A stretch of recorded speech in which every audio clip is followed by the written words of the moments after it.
Welcome back to Canyonside Chats. I am Victoria Steele, your senator from Tucson's District 9. We've had a good week in the Senate. We got four Democratic bills out, and we know that we will probably have more on the way. So we're looking forward to hearing more about that from some of the sponsors of those bills, and we'll find out what those are about in this episode.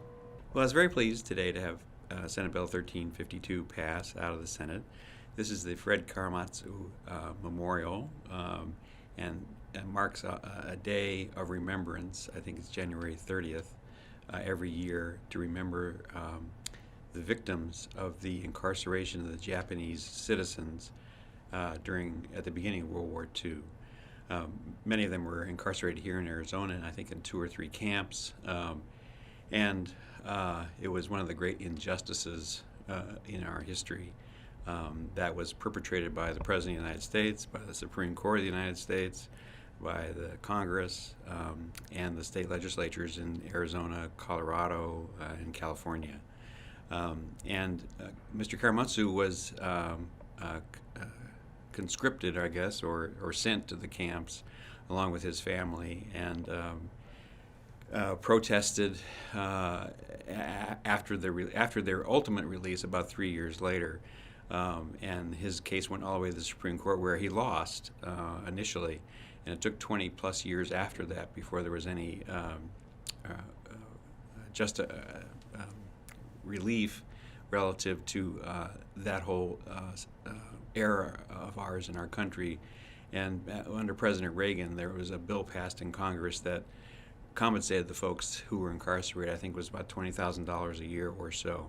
But I think the most important thing is just remembering his steadfast dissent and the story of his life, how he never let up and eventually prevailed. And his message of his life was to dissent when you're right and never be violent about that dissent, but to be perpetual about it and never give up. And so it was, I was very honored to sponsor the bill, and it was very gratified to have it pass out today unanimously. So I have 2 bills that have passed the Senate unanimously and are now over in the House, and I have 2 more that are almost ready to go. The 2 that have passed, one is Senate Bill 1444, and has to do with mental health days in K-12 schools and clarifying that mental health days are an excused absence. That's a really important bill to me, passed unanimously now over in the House and being heard in the House Education Committee next week. The second is Senate Bill 1445 and expands on the work we did last year with suicide prevention training. What this would do is it would require anyone studying to be a school counselor or a school social worker at our state universities or community colleges.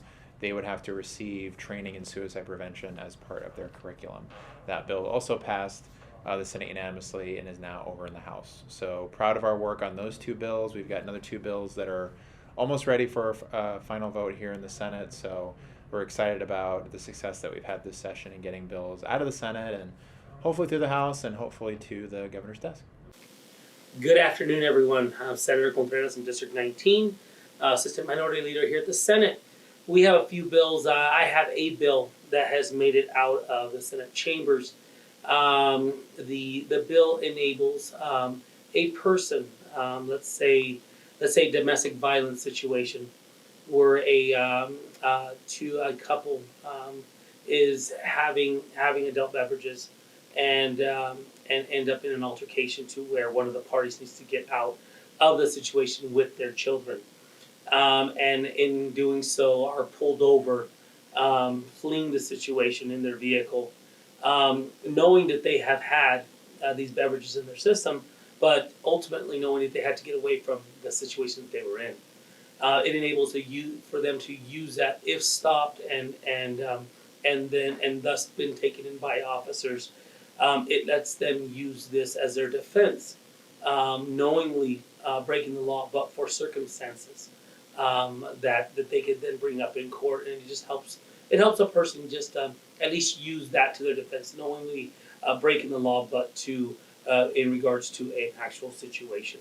So that's in essence. There's a little more to it, but that in essence is the bill. It's just clarifying some language that's already in law. There's a way to get there to that final passage, but This just clarifies it, makes it a little bit easier for people to use it in their defense. So hopefully we can get it past the House, onto the governor and signed, and we can make it to the finish line. Well, that was good news. Thank you for joining us. We will have another Canyonside Chat next week, and we'll keep you updated.